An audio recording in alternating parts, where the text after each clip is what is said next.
বন্ধুরা, আপনাদের সন্তানরা কেমন আমি জানি না, নিশ্চয়ই সবাই খুব ভালো। শ্রদ্ধা ভক্তি, মা বাবাকে ভালোবাসা, এগুলো নিশ্চয়ই তাদের মধ্যে আছে। তো সবাই বলে না যে সুন্দরভাবে ছোটোবেলা থেকে গড়ে তুললে তারা বড় হয়ে তারা খুব ভালো হয়, তারা মা বাবার কথা শোনে, মা বাবাকে দেখে। কিন্তু এটা পুরো ভুল কথা। যে কোনো মুহূর্তেই সে বদলে যেতে পারে। হ্যাঁ, সে ছোটোবেলায় ভালো ছিল, কি মাঝ বয়সেও ভালো ছিল, বিয়ের পরে সে খারাপ হলো। এবার দোষ হয় কার? বউয়ের।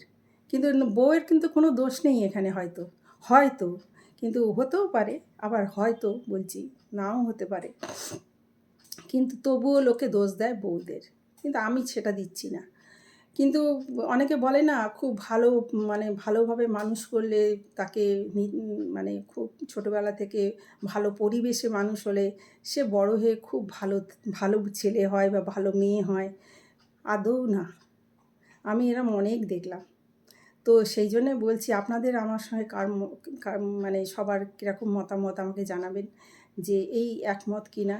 যে আমার মনে হয় না যে ভালো পরিবেশে মানুষ হলে আর খুব বড় শিক্ষিত করে মানুষ, খুব লেখাপড়ায় খুব ভালো হলে বা খুব বড় মাপের কেউ হলে সে মা বাবাকে বুড়ো বয়সে, মানে একদম যখন ওই বলে না কোলে করে নিয়ে শোয়ানো বসানো করতে হয়, যখন মানে ঘাড়ের উপরে একটা দায়িত্ব পড়ে, মানে দায়, সেইটা কিন্তু কেউ নিতে চায় না।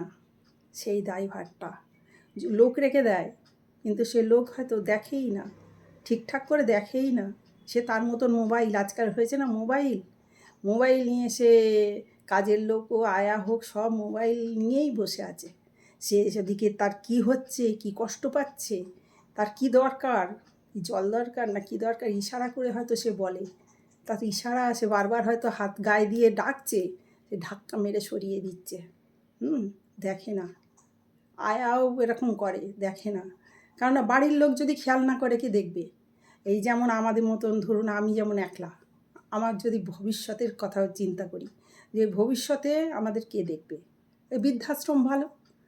বৃদ্ধাশ্রম ভালো কি না জানি না, বৃদ্ধাশ্রমে অন্তত দেখে কি না, সবাই তো বলে দেখে। এখন ওদের শিখিয়ে পড়িয়ে আনে কি না, যে গিয়ে কিন্তু বলতে হবে এই আমাদের হয়ে কথা বলতে হবে।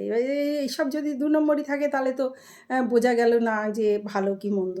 কিন্তু আমরা মনে করি ওখানে একটা ডাক্তার থাকবে, অ্যাটলিস্ট আরও 5 জন পাশে থাকবে, আমাকে একটুখানি দেখবে, পয়সা দিচ্ছি যখন, হ্যান ত্যান এইসব থাকে। কিন্তু আমি জানি না, এই ভবিষ্যৎ ধরে নিই যে কষ্টে কাটবে, ব্যাস, আর কিছু না। ছেলে মেয়ে থাকলেও দেখবে না। ওটা একটা শখ, আমাদের পুতুল খেলার মতন ওদেরকে বড় করেছি, যে আমাদের একটা যদি সন্তান না থাকে, সন্তান করে কত মানুষ যে, মানে যাদের হচ্ছে না তারা যে কী কাণ্ড করে, যে একটা সন্তানের জন্যে, যে আমি এগুলো পাগলামি ছাড়া কিছু বলবো না। ভবিষ্যতে যে এদের ওই মুখে জুতোর বাড়ি মারে, এগুলো ঠিকই করে। লোকের মানে কি বলবো, এরা পাগল না তো কি? এখনও সেই আছে যে সন্তান না হলে লোকে মুখ দেখবে না। যাই হোক, আমার বলতে আজকে এইসব নিয়ে কাজ করি, তো একটু বলতে ইচ্ছা করলো সবাইকে জানাতে বললাম। রাগ করবেন না কেউ।